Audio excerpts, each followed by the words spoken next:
भारत गौरव आचार्य श्री पुलक सागर जी गुरुदेव के प्रवचन और लेटेस्ट धार्मिक भजन व कार्यक्रम निशुल्क देखने व सुनने के लिए हमारे YouTube चैनल जीन शरणम मीडिया को आज ही सब्सक्राइब करें और सबसे पहले देखने के लिए बेल आइकन पर क्लिक जरूर करें। प्यारी प्यारी भव्यात्माओं, एक बात याद रखना, जो तपता नहीं है वो पकता नहीं है।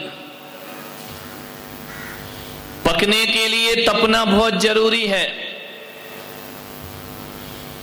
आम पकता है तपने के बाद, रोटी पकती है तपने के बाद, और सोना निखरता है तपने के बाद। तप पकने की प्रयोगशाला है। जो तपेगा नहीं वो पकेगा नहीं।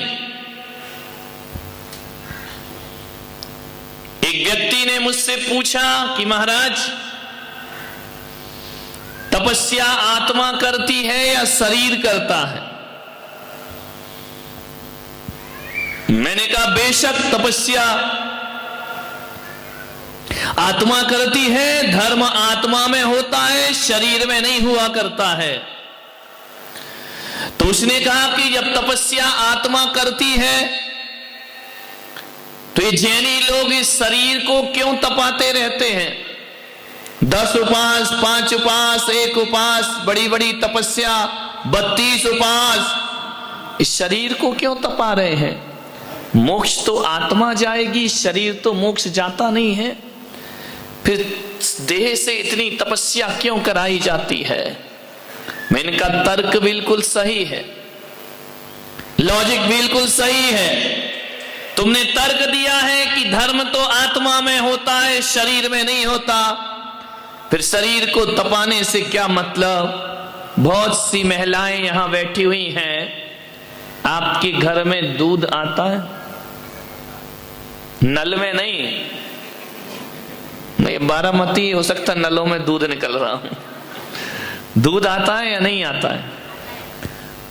दूध वाला दूध लेकर आता है, उस दूध को आप काय में लेते हो?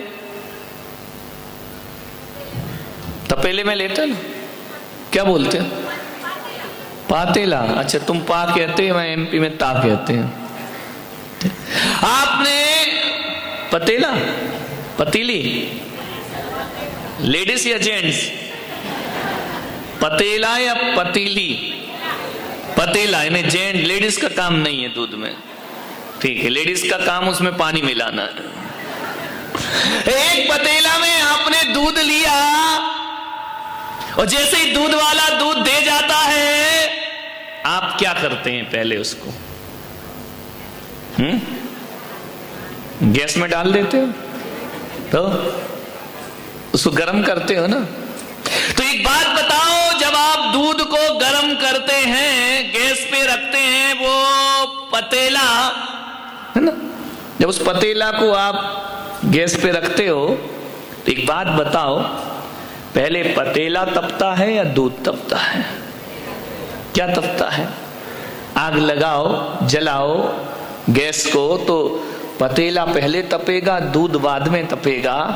तो मैंने कहा जरा इतना ध्यान रख, ये शरीर एक पतेला है, आत्मा एक दूध है। जब तक ये नहीं तपेगा तब तक भीतर वाला तपने वाला नहीं है। जब तक बाहर का ना तपेगा तो भीतर कैसे तपस्या हो जाएगी? इसलिए दूध से पहले पतेले को तपना पड़ता है और आत्मा से पहले शरीर को तपना पड़ता है।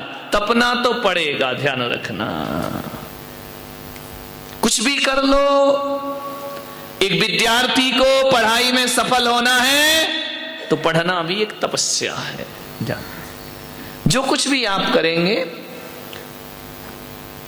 आप मंच पर एक प्रस्तुति देते हैं, एक नाटक दिखाते हैं, प्रैक्टिस करना पड़ती है, ध्यान रखना। बिना उसके आप प्रस्तुति नहीं दे सकते हैं। ये पुलक सागर नहीं है कि बिना सोचे समझे प्रवचन शुरू करते हैं, लेकिन ये भी एक तपस्या है। बोलना भी एक तपस्या है, गाना भी एक तपस्या है, चलना भी एक तपस्या है, बैठना भी एक तपस्या है, आपका अच्छा व्यवहार भी एक तपस्या हुआ करता है, आपका मधुर व्यवहार भी एक तपस्या हुआ करता है, आदमी का आचरण भी एक तपस्या हुआ करता है। आप कैसे बोलते हैं, कैसे उठते हैं, कैसे सोचते हैं, क्या विचार बनाते हैं, कैसे खाते हैं, कैसे पीते हैं, कैसे रहते हैं, कैसा बोलते हैं, ये सब एक तपस्या है। ध्यान रखिए, ये तपस्या करना पड़ेगी। बिना तप के कुछ नहीं मिलता। लोगों ने कहा ये तपस्या क्यों की जाती है, क्या जरूरी है? आत्मा को कुंदन बनाना है तो तपस्या करना पड़ेगी, सोने को निखरना है तो आग में तपना पड़ेगा। हीरे को कसौटी पे कसा जाता है, सोने को कसौटी पे कसा जाता है, तब जाकर वह निखर के दुनिया के सामने आता है। ध्यान रखिए, अंध पाषाण में से सोना निकालना है तो पाषाण को एक तपस्या से गुजरना पड़ता है। और आपको भी इस आत्मा के भीतर से यदि परमात्मा को निकालना है तो एक तपस्या का आपको मार्ग अपनाना ही उत्तम तप का दिन है। आज तपना पड़ता है। महिलाएं रोटी बनाती हैं, वो आटे का गोल गोल करती, क्या होता? लोए, नमो लोए सब साहोड़म, यानी जितने भी लोहे रखे वो सब साधु हैं, उन्हें प्रणाम है ना, यही अर्थ होगा। वो लोई है, लोहे लोहे या चलेगा। तो वो जो बनाते आप आटे का गोल गोल करके आपने बनाया, उसको चकले में मैं सीख गया हूं, तुम क्या बोलते चकला है ना, उसमें डाला आपने। फिर महिला एक बेलन उठाती, उससे उसको गोल गोल घुमाती जाती स्टाइल से। आदमी नहीं, आदमी घुमाएगा तो वो बनाएगा गोल गोल चांद, बन जाएगा भारत का नक्शा।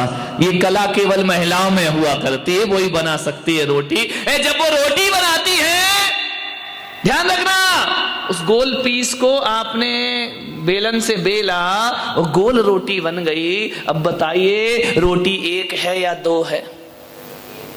एक लोया है तो रोटी भी एक ही होगी ना। रोटी एक हुआ करती है, बेलन से बेलने के बाद भी रोटी एक है, लेकिन जब उस रोटी को उठा के किसी तवे पे डाल दिया जाता है, और तवे में जब रोटी तपती है तो वह थोड़ा थोड़ा सा फूलना शुरू होती है। फिर तवे से निकाल कर जब उसे किसी आग में डाल दिया जाता है तो रोटी ऐसी फूल जाती है जैसे महिलाओं का मुंह फूल जाता है, वैसे रोटी भी रोटी फूल जाएगी। ध्यान रखना, तपने के बाद।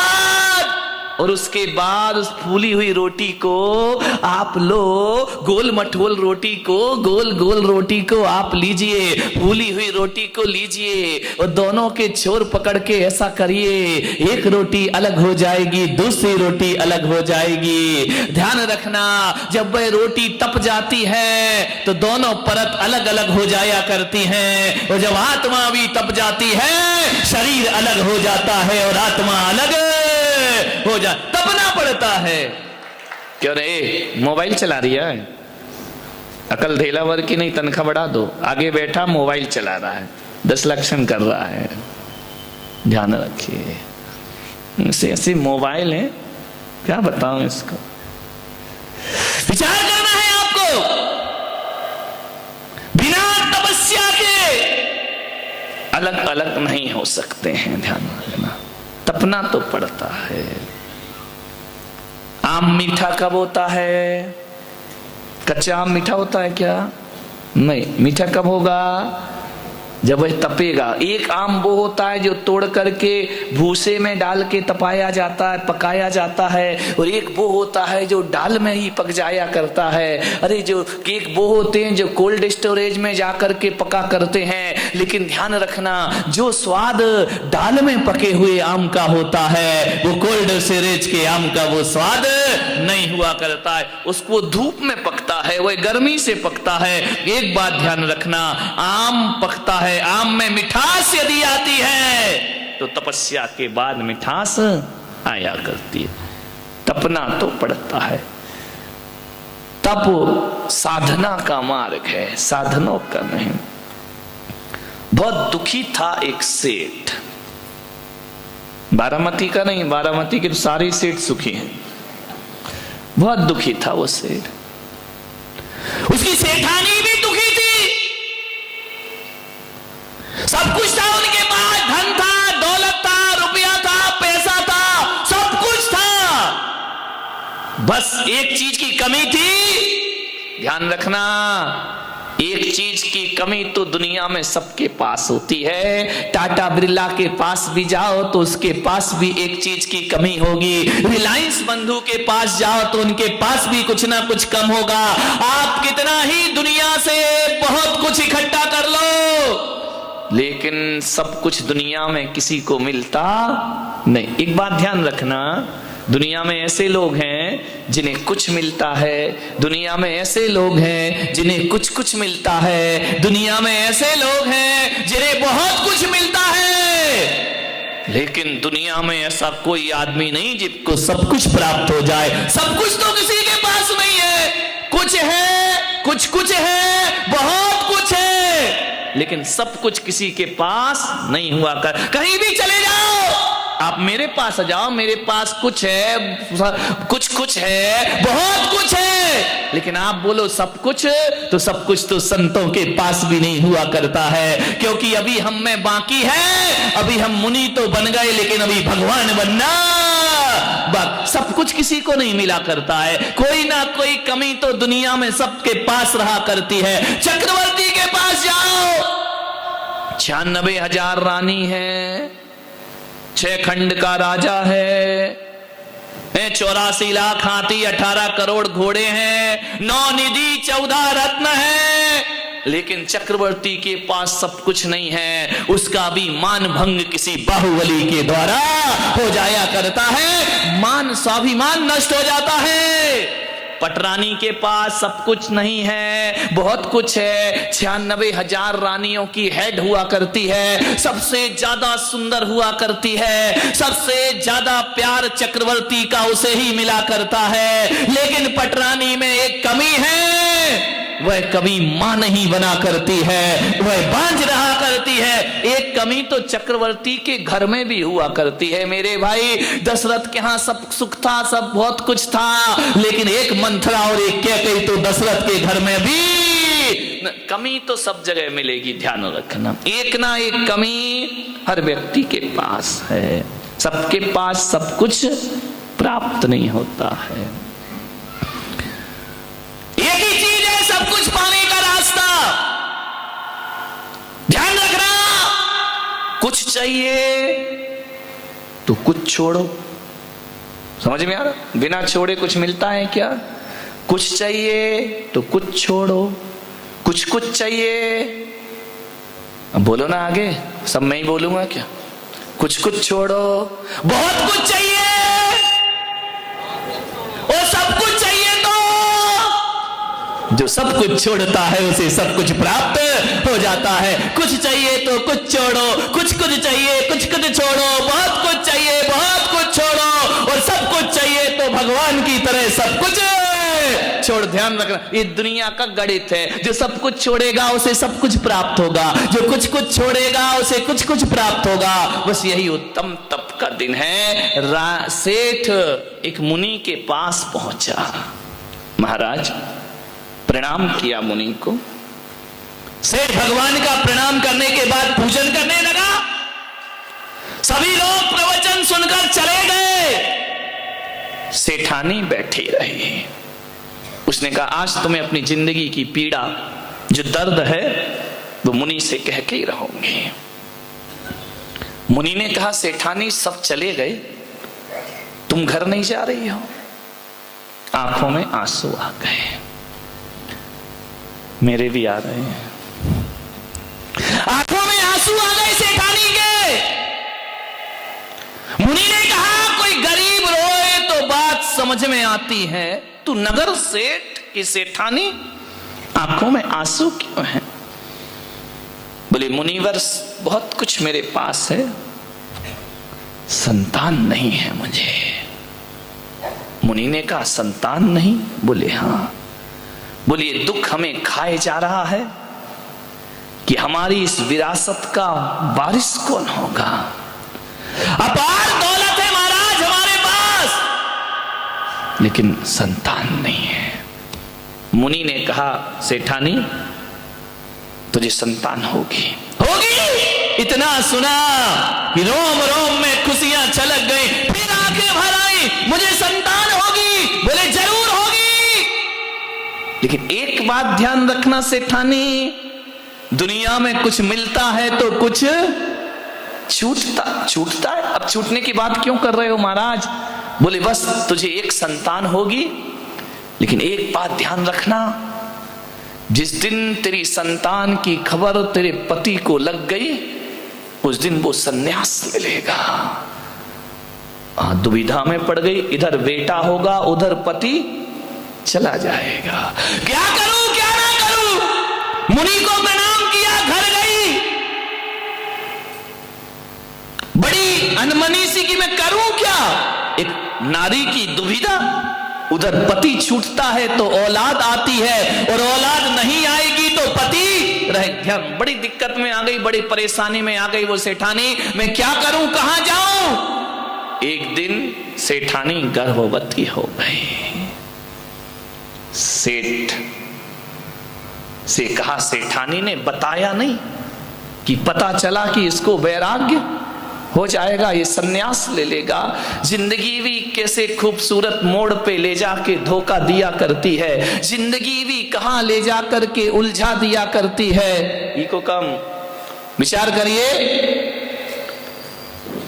सेठानी ने कहा कि सेठ जी मेरी तबीयत सही नहीं है। वैद्यों से कहा कि सेठ को ऐसा उपाय बताओ कि मैं 9 महीने तक किसी गुप्त स्थान में रहूंगी, क्योंकि उधर पति को बचाना है, उधर मां बनने का सुख प्राप्त करना है। सेठ ने कहा कोई बात नहीं, यदि सेठानी की तबीयत खराब है तो नीचे जो तलघर है उसमें सेठानी की सारी व्यवस्था कर दी जाए। वैद्यों ने कहा कि किसी की नजर भी नहीं पड़ना चाहिए सेठानी पर। सेठ ने कहा ऐसी क्या बीमारी है? अब बोले आप ये बीमारी छोड़िए, सेठानी का जीवन बचाइए। सेठ ने सारी व्यवस्था नीचे कर दी। विधि ना तेरे लेख किसी से कहे न जाते हैं। सेठ ने कहा कोई बात नहीं, साल भर की बात है, आराम से गुजर जाएगा। सेठानी के नीचे तलघर में 2-4 सेविकाएं लगा दी। सेठानी का हमेशा ध्यान रखना। सेविकाएं सेवा करती, पैसा बहुत था, अपार दौलत थी, सेठानी तलघर में रहती। एक दिन सेठ कहीं घूमने जा रहे थे, सुबह सुबह का समय, प्रातः काल का समय। क्या देखते हैं कि उसके घर की दासी सरोवर में कुछ रक्त रंजित कपड़े धो रही है। सेठ ने देखा कि ये दासी क्या धो रही है इस सरोवर में। पूछा जाकर, क्या धो रही हो यहां पर, तुम कर क्या रही हो? घबरा गई दासी। सेठ ने कहा तेरी आंखों में घबराहट दिख रही है, बता तू क्या किया तूने, क्या हुआ है? उसने घबराहट में कह दिया, सेठ जी आपके घर में पुत्र का जन्म हुआ है। इतना सुना सेठ ने कि मेरे घर में पुत्र का जन्म, गूढ़ गर्व मुझसे ही छुपाया गया, मुझे ही नहीं बताया, मेरी ही पत्नी ने, और कहा कि स्वास्थ्य खराब है इसलिए तलघर में रहूंगी। मुझसे मेरी औलाद छिपाई गई, मुझसे मेरे सत्य को छिपाया गया सेठ घर। और जैसे ही जाकर देखा, सीधा तलघर में उतरा। सेठानी ने कहा कौन है, कोई ना आए यहां। सेठ ने कहा मेरे घर में रहकर मुझे मना कर रही है, मुझसे छुपा रही है। मैंने सुना है तुझे पुत्र की प्राप्ति हुई है। सेठानी घबरा गई। सेठ ने देखा कि बालक का जन्म हुआ है, उठाया बालक को अपने हाथों में, और देख करके बालक को मां के हाथ में सौंपा और कहा इसे संभालो। लेकिन सेठानी तुमने मेरे साथ अच्छा नहीं किया, ये बात मुझसे छिपाने की जरूरत क्या थी? क्या जरूरत थी सत्य को छुपाने की? धिक्कार ये संसार, यहां अपने ही अपने नहीं हुआ करते हैं और कहते हैं सेठ ने घरवार छोड़ा और सन्यास के लिए जंगल की तरफ। इतनी सी बात में सन्यास ले लिए। ध्यान रखना, कोई लाख करे चतुराई, कर्म का लेख मिटे ना रे। कितनी भी होशियारी कर लो, कितनी भी चालाकी कर लो, जो तकदीर में लिखा है वो कभी मिटता नहीं है।